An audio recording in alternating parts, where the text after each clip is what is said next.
আসসালামু আলাইকুম। রাখি কিচেনের পক্ষ থেকে আপনাদেরকে জানাই আন্তরিক শুভেচ্ছা এবং অভিনন্দন। এই মাসে এখনকার আপনার আষাঢ় মাসে এই সিজনে প্রত্যেকটা মাসে মাছের ভিতরে কম বেশ ডিম থাকে। যখন মাছের ডিমটা বাসায় আসে তখন আমাদের মাথায় ঘুরপাক করতে থাকে ডিমটা দিয়ে কিভাবে আমরা কি রেসিপি দিব। কিন্তু আজকে আমি আপনাদের সাথে অতি সহজেই অনেক সুস্বাদু একটা মাছের ডিমের কাটলেটের রেসিপি শেয়ার করলাম। আমার কাছে এই কাটলেটটা অনেক মজাদার এবং অনেক ভালো লাগে। এটা আমার বাচ্চাদের অনেক পছন্দের খাবার। আপনারা যারা এই কাটলেটটা এখনও মাছের ডিম দিয়ে বানিয়ে খান নাই, তারা বাসায় আমি যেভাবে বানিয়েছি ঠিক এভাবে বানিয়ে খেয়ে দেখবেন। এটা অনেক সুস্বাদু খাবার। আর আমার কাছে ভালো লাগবে, তাই আমি ভাবলাম যে আমার বন্ধুদেরকে কেন এটা মিস করবে, আমার বন্ধুদের সাথে শেয়ার করি। তাই আজকে আমি আপনাদের সাথে মাছের ডিমের কাটলেটের রেসিপিটা শেয়ার করলাম। বসিয়েছি, এখানে আমি পরিমাণ মতো রান্না করে রেগুলার সয়াবিন তেল দিয়ে দিচ্ছি। দিয়ে এখানে আমার তেলটা গরম হয়ে গেছে। এই পর্যায়ে এখানে আমি পেঁয়াজ কুচি করে রেখেছি।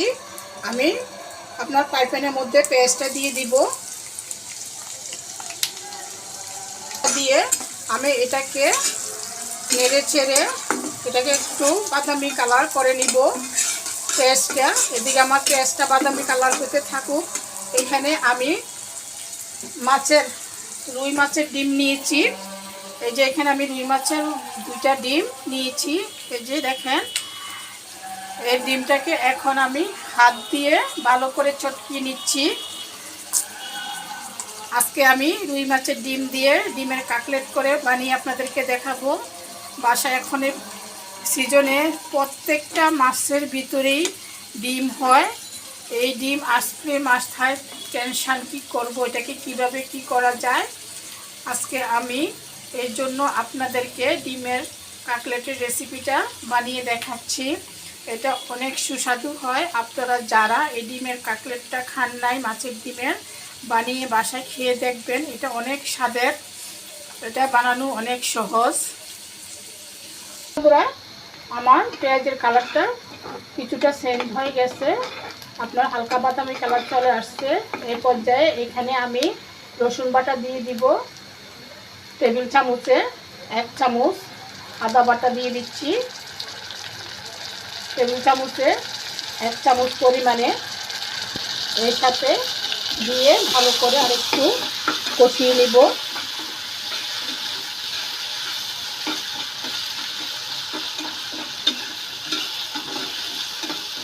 আদা রসুন পেঁয়াজ ভালো করে কষানো হয়ে গেছে। এই পর্যায়ে আমি এখানে দিয়ে দিব লবণ পরিমাণ মতো। এর সাথে দিয়ে দিচ্ছি লাল মরিচের গুঁড়া,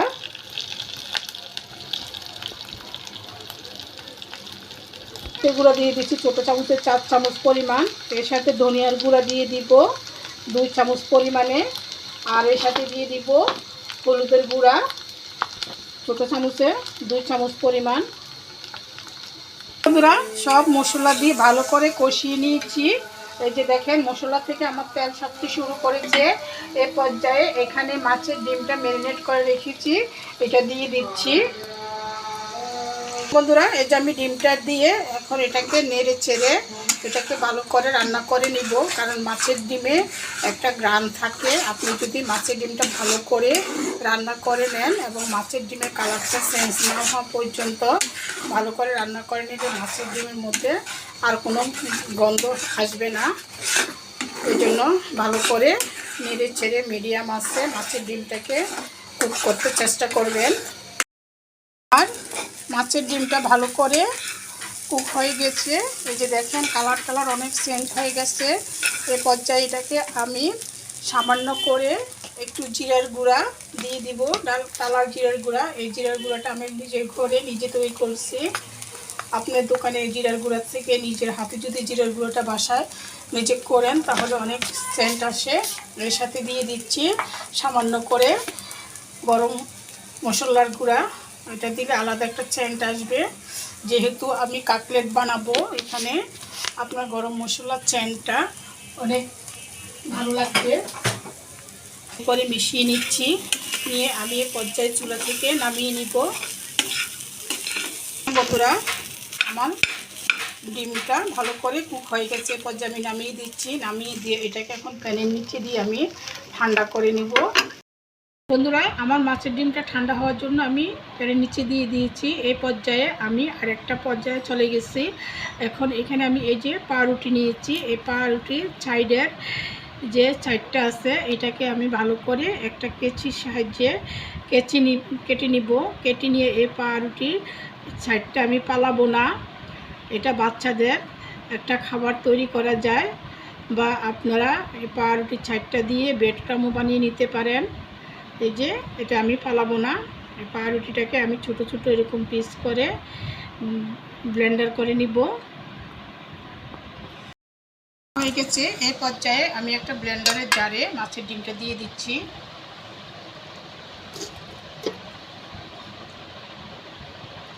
এখানে আমি আপনাদেরকে আরেকটু ছোট্ট টিপস দিচ্ছি, কখনো কোনো জিনিস ব্লেন্ডারে গরম দিবেন না।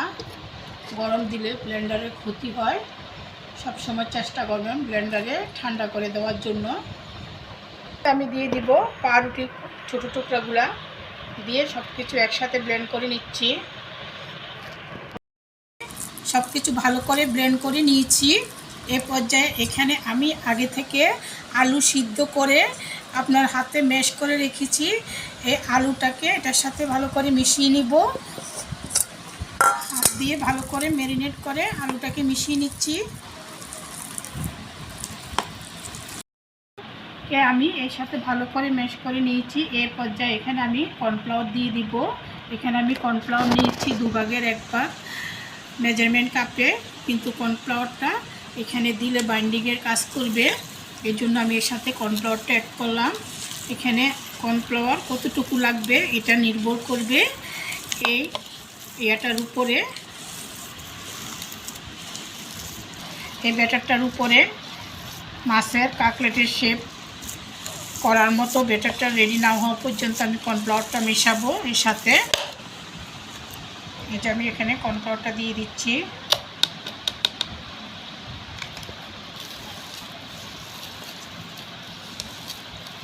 এখানে আমি এই মাছের কাটলেটের স্বাদটাকে আর একটু বাড়ানোর জন্য এখানে আমি অ্যাড করব একটু পরিমাণে চিনি। যে কোনো ঝাল নাস্তার মধ্যে আপনি যদি সামান্য পরিমাণে একটু চিনি অ্যাড করেন তাহলে ঝাল নাস্তার স্বাদটা দ্বিগুণ বেড়ে যায়। এই জন্য এই যে এখানে 4 চামচে আমি 1/2 চামচ পরিমাণ চিনি অ্যাড করলাম। পরিমাণে টমেটো সস,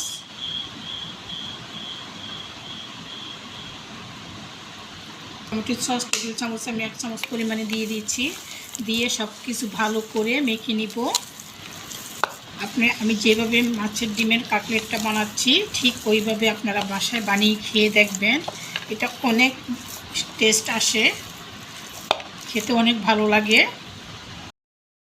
আমি এখানে সব কিছু দিয়ে ভালো করে মেখে নিয়েছি। এই যে আমার মাছের ডিমের কাটলেটের ব্যাটারটা ঠিক এরকম হবে। এই যে দেখছেন ঠিক এরকমই হবে। এই পর্যায়ে এখানে আমি আরেকটা ধাপে চলে যাচ্ছি। এই পর্যায়ে এখানে আমি ডিম ভেঙে নিব। এখানে 2টা ডিম ভেঙে নিচ্ছি, ভেঙে নিয়েছি। এই ডিম 2টা অবশ্যই রুম টেম্পারেচারে হতে হবে। এখন ভালো করে একটা চামচের সাহায্যে পেটিয়ে নিচ্ছি। একটু পানি নিয়ে আসবো। এর সাথে আমি একটু পানি ভালো করে মিশিয়ে নিব। নর্মাল টেম্পারেচার থাকা পানি সবসময় মনে করে রাখবেন। আপনি এরকম ব্যাটারে করতে গেলে ডিমের সাথে সামান্য একটু পানি ভালো করে মিশিয়ে নেবেন। নিয়ে এটাকে আমি ভালো করে পেটিয়ে নিচ্ছি। আবারও ডিমটাকে আমি ভালো করে পেটিয়ে নিচ্ছি। এখন এটাকে আমি একটা সাইডে রেখে দেব। এখন এখানে আমি মাছের যে কাটলেটটা এটাকে আপনারা যেভাবে শেপ দিতে মনে চায় ঠিক ওইভাবে দিতে পারেন। ইচ্ছা হলে গোল করে দিতে পারেন বা লম্বা করে দিতে পারেন, মানে যার যেভাবে ইচ্ছা ঠিক ওইভাবে দিবেন। এখানে আমি মাছের ডিমের কাটলেটটাকে এইভাবে শেপ দিয়ে নিব। এভাবে একটু চ্যাপটা করে হাতের সাহায্যে এই যে এভাবে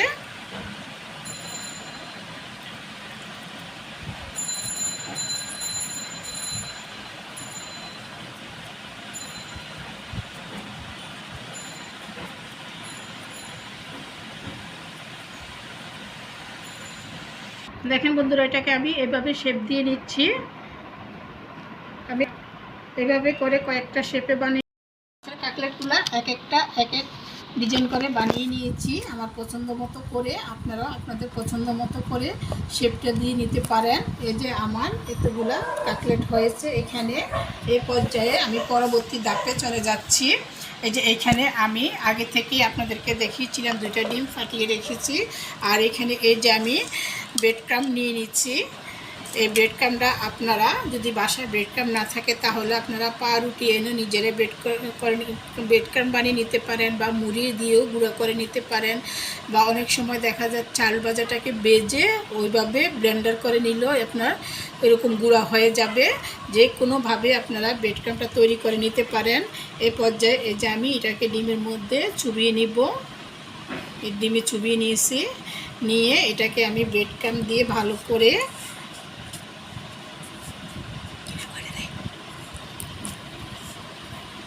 এই যে বন্ধুরা দেখেন এটাকে ভালো করে উল্টিয়ে পাল্টিয়ে আপনার ভালো করে কোট করে নিব। এই যে দেখেন বন্ধুরা আমি এভাবে কোট করে নিয়েছি। এই যে এখানে আমি এখন রেখে দিব। এইভাবে প্রত্যেকটা কাটলেটকে আমি ভালো করে কোট করে নিচ্ছি।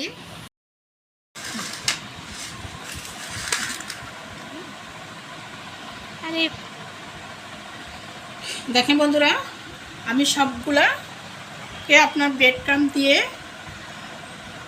কুক করে নিয়েছি। এই পর্যায়ে এটাকে আমি নর্মাল টেম্পারেচারে নর্মাল ফ্রিজে রেখে দিব 2 ঘন্টার জন্য। এই 2 ঘন্টার জন্য রেখে দিলে দেখা যাবে ব্রেড ক্রাম্বটা আপনার ভালোভাবে এটার গায়ে লেগে গেছে। আর আপনারা যদি এটাকে ফ্রোজেন করতে চান তাহলে ডিপ ফ্রিজে রেখে দিবেন। ডিপ ফ্রিজে রেখে দিলে এটা ডিপ হওয়ার পরে আপনারা যে কোনো এয়ারটাইট কন্টেনার বা আপনার যে কোনো ব্যাগের মধ্যে জিপলক ব্যাগের মধ্যে ঢুকিয়েও রেখে দিতে পারেন। এটা আপনারা এই কাজটা করতে পারেন যদি আপনারা ডিপ করে রেখে দিতে চান তাহলে। আর আমি যেটা ভেজে খাবো ওইটাকে আমি নর্মাল ফ্রিজে রেখে দিচ্ছি 2 ঘন্টার জন্য। ফিরে আসছি 2 ঘন্টা পর। বন্ধুরা চুলাতে আমি তেল বসিয়েছি, তেলটা আমার গরম হয়ে গেছে। এই পর্যায়ে আমি মাছের যে ডিমের কাটলেটটা বানিয়ে রাখছি এটা দিয়ে দিচ্ছি তেলের মধ্যে।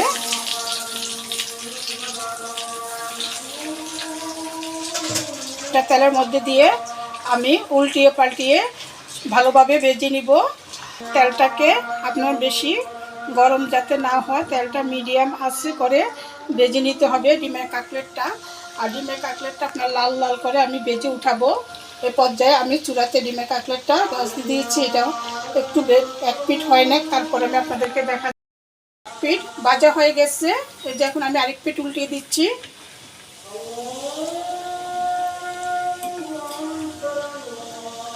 আস্তে আস্তে করে আমি কাটলেটটা ভেজে নিয়ে আপনাদেরকে দেখাচ্ছি। আমার কাটলেট পুরোপুরিভাবে রেডি হয়ে গেছে। এই পর্যায়ে আমি চুলা থেকে নামিয়ে নিচ্ছি। দেখেন এরকম লাল লাল করে ভেজে উঠাতে হবে, কারণ কাটলেটটা ভিতরে কাঁচা থাকার কোনো সম্ভাবনা নেই, কারণ আমি আগে থেকে মাছের ডিমটাকে কুক করে নিয়েছি। এই যে দেখেন বন্ধুরা আমার কাটলেটটা কতটা সুন্দরভাবে ভাজা হয়ে গেছে। এবার যে আমি চুলাটা নিভিয়ে দিব।